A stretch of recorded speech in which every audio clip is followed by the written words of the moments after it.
월요일 친절한 경제 시간입니다. 오늘도 한지연 기자와 함께합니다.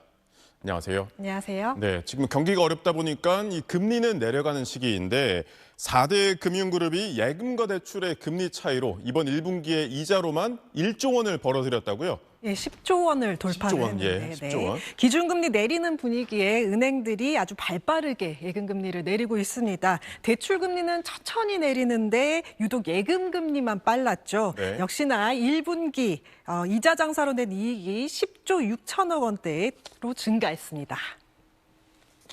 지난해 1분기에도 10조 원을 넘기긴 넘겼는데요. 이거보다 더 늘어난 겁니다. 정확하게는 4대 금융의 1분기 이자이익 10조 6,419억 원인데요. 지난해 동기 대비보다 2.3%, 2,400억 원 가까이 증가했습니다.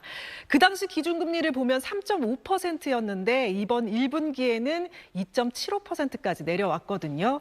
이걸 반영해서 대출금리와 예금금리를 비슷한 수준으로 내리지 않고 예금금리는 빨리 내리는 반면 대출금리는 천천히 내리면서 예대금리 차를 키웠기 때문에 이자 이익이 오히려 더 늘어난 게 된 겁니다.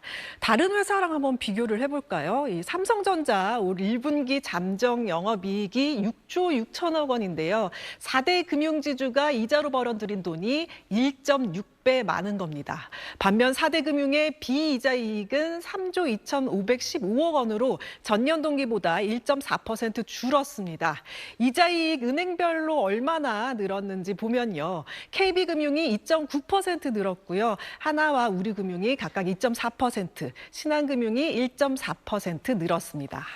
1분기 만에 10조 원, 어마어마한 숫자네요. 네. 이자이익이 이렇게 많아지면서 1분기 당기 순이익도 역대급 실적을 기록했다고요? 네, 4대 금융지주 올해 1분기 당기 순이익이 5조 원에 육박한데요. 이전 최대치인 지난해 3분기 실적을 뛰어넘어서 분기 기준 사상 최대 실적을 달성했습니다.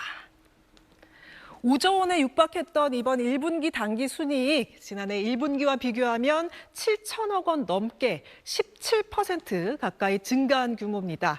4대 금융지주 가운데 가장 많은 증가율을 보인 곳은 이 KB금융이었는데요. 지난해 1분기보다 6,500억 원 넘게, 5억 원 넘게 무려 63% 가까이 증가하며 1조 7천억 원에 육박한 당기 순이익을 기록했습니다. 당초 시장의 예상치를 뛰어넘었고요. 1분기 기준 사상 최대 규모입니다. 기준금리 인하기에도 이렇게 금융지주들이 역대급 실적을 올린 건 은행의 이자이익 말고도 이 지난해 홍콩 H지수 ELS 배상에 따른 기저효과도 있는데요. 은행들이 지난해 1분기 수천억 원대 손실 배상 비용을 실적에 반영한 게 영향을 미친 겁니다. 그렇군요. 네, 근데 한 기자가 예금 금리는 빨리 내리고 대출 금리는 천천히 내렸다고 지적해 주셨는데 이 차이가 어느 정도 되나요? 네, 올해 1분기 4대 금융 이 순이자 마진은 1.69%에서 2.01% 사이로 지난해 4분기보다 상승한 것으로 나타났습니다. 순이자 마진은 이 넷 인터레스트 마진, 이 앞글자를 따서 NIM이라고도 하는데요. 순이자 이익을 운용자산 총액으로 나눈 값을 의미합니다. 즉 운용자산을 얼마나 효율적으로 운용했는지를 나타내는 지표로 은행의 핵심 수익성 지표라고 할 수 있는데요. 이렇게 순이자 마진이 전분기 대비 상승한 이유로는 저비용성 예금 증가를 꼽을 수 있습니다. 정기예금 금리가 떨어지고 또 시장 불확실성 이 커졌잖아요. 그러면서 이 돈을 어디에다 투자해야 하나 이렇게 대기하고 있는 유동자금이 많아지고 있는 영향으로 저원가성 예금, 그러니까 낮은 금리를 주는 예금 상품 비중이 늘어났다는 뜻입니다. 4대 은행의 정기예금 최고금리는 지난 26일 기준으로 연 2.58%에서 2.7% 사이에 형성돼 있는데요. 기준금리인 2.75%보다도 낮은 수준입니다. 이런 상황에서 대출은 1년 사이에 확 늘었습니다.